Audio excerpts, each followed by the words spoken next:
কেউ যদি ওই নির্ধারিত সময়ে হজ করব বলে সিদ্ধান্ত নিয়ে নেয়, তাহলে সে অশ্লীল কথা ও কর্মে লিপ্ত হতে পাবে না। তাহলে সে অপছন্দ কথা ও কর্মে লিপ্ত হতে পাবে না। তাহলে সে তর্ক বিতর্কে লিপ্ত হতে পাবে না। এ আদেশ আল্লাহ তাআলা করেন যারা হজের সিদ্ধান্ত নেবে তাদের জন্য। দুঃখজনক হলেও সত্য যে সরকারের সাথে পৃথিবীর বিভিন্ন দেশের দায়িত্বশীল মুআল্লিমেরা পূর্ণ যোগাযোগ বজায় রাখতে না পারায় বা ভাষাগত দূরত্ব হওয়ার কারণে বা মুআল্লিমদের নির্ধারিত কোনো পয়সা উপার্জনের স্বার্থ থাকার কারণে অনেক সময় কাজকর্ম নির্ধারিত সময় হয়ে ওঠে না। যেমন আপনি মুআল্লিমের মাধ্যমে জেনেছেন যে মে মাসের 5 তারিখে বিকাল 3টায় আমাদের ফ্লাইট। বিমানবন্দরে ঢুকে দেখলেন 5 ঘন্টা বিমান লেট আছে। এখন আপনি কি বলবেন? ওইদিকে আল্লাহ আদেশ করেছেন অশ্লীল কথা কর্মে লিপ্ত হওয়া যাবে না, বলেছেন অপছন্দ কথা কর্মে লিপ্ত হওয়া যাবে না, বলেছেন তর্কে লিপ্ত হওয়া যাবে না। তো মানুষই।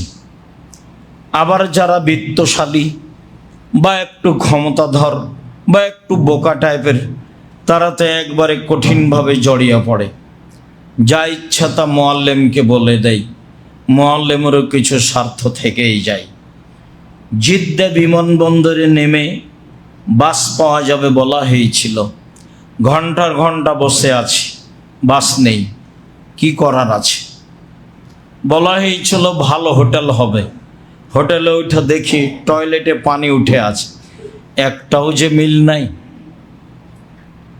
তাহলে আপনি টিকে থাকবেন কি করে? এরপরে আমি মনে করি টিকে থাকা উচিত। যদি এর সাথে আপনার হজ করা না কুলাই, তাহলে পরবর্তীতে অন্যরা যারা আপনার সাথে পরামর্শ করবে তাদেরকে বলবেন এর সাথে নয় ওর সাথে, এটা বলতে পারেন। কিন্তু কোনো কথা বলে নিজের ক্ষতি করিয়েন না। আমি এটাই মনে করি। আমি একাধিকবার হজ করাতে কোনো দিনই কোনো অপছন্দ কথা কর্মে জড়িয়ে পড়া প্রয়োজন মনে করিনি। সে ভালো করুক, ভালো ফল, সে মন্দ করুক, মন্দ ফল পাবে, এটাই আমি বিশ্বাস করি। সম্মানিত দিনী ভাই বোন, হজ ফরজ। আব্দুল্লাহ ইবনে উমর রাদিয়াল্লাহু তাআলা আনহু বলেন, রাসূল সাল্লাল্লাহু আলাইহি সাল্লাম বলেছেন, ইসলামের ভিত্তি হচ্ছে 5টি, যার উপরে ইসলাম নির্ভর করে। তার একটি হচ্ছে এ বলে সাক্ষ্য দেওয়া যে আল্লাহ ছাড়া কোনো মাবুদ নাই, এ বলে সাক্ষ্য দেওয়া যে মুহাম্মদ আল্লাহর রাসূল, এ বলে সাক্ষ্য দেওয়া যে আল্লাহ ছাড়া কোনো মাবুদ নেই, মানে কোনো প্রকার শিরক চলবে না। এ বলে সাক্ষ্য দেওয়া যে রাসূল ছাড়া, মুহাম্মদ সাল্লাল্লাহু আলাইহি সাল্লাম ছাড়া কারো ইবাদত চলে না।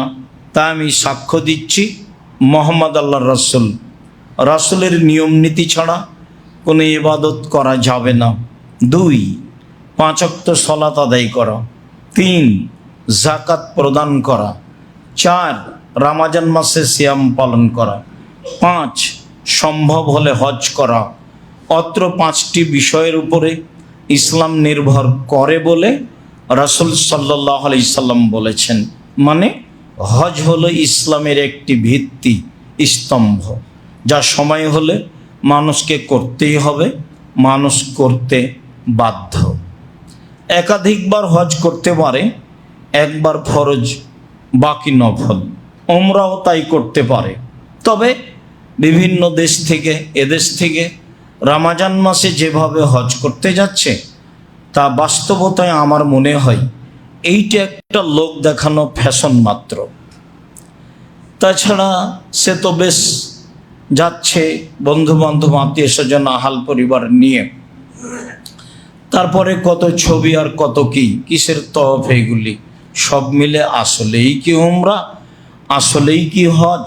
চলেন রাসূল সাল্লাল্লাহু আলাইহি সাল্লাম হজের ব্যাপারে কি বলেন। হজের আদেশে তিনি বলেন, ইয়া আইয়ুহান নাস কাদ ফুরিজা আলাইকুমুল হাজ্জু ফাহুজ্জু, পৃথিবীর মানুষ তোমাদের উপরে হজ ফরজ করা হয়েছে, তোমরা হজ করো। বিবরণে বোঝা যায় আল্লাহ এবং আল্লাহ রাসূল হজ ফরজ এটাই ঘোষণা করেছেন। হজ করলে কি হবে এই বিষয়টি আমরা দ্বিতীয় অংশে আলোচনা করি।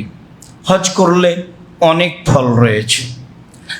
আবু হুরায়রা রাদিয়াল্লাহু তাআলা আনহু বলেন, রাসূল সাল্লাল্লাহু আলাইহি সাল্লামকে জিজ্ঞাসা করা হয়েছিল, আইয়ুল আমালে আফজাল, আল্লাহর নবী সবচেয়ে কোনটি উত্তম ইবাদত? তাতে তিনি বললেন, ঈমান বিল্লাহি ওয়া রাসূলিহি, আল্লাহকে মেনে নেওয়া আর রাসূলকে মেনে নেওয়া, এটা হলো সবচেয়ে উত্তম আমল। কিলা সুম্মা মাজা, বলা হলো আল্লাহ রাসূল তারপরে? তারপরে আল জেহাদ ফি সাবিলিল্লাহ, আল্লাহর পথে জেহাদ করা। বলা হলো সুম্মা মাজা, আল্লাহর নবী তারপরে কোনটা? তখন আল্লাহ রাসূল বললেন, হজ্জুন মাবরুর, কবুল হজ।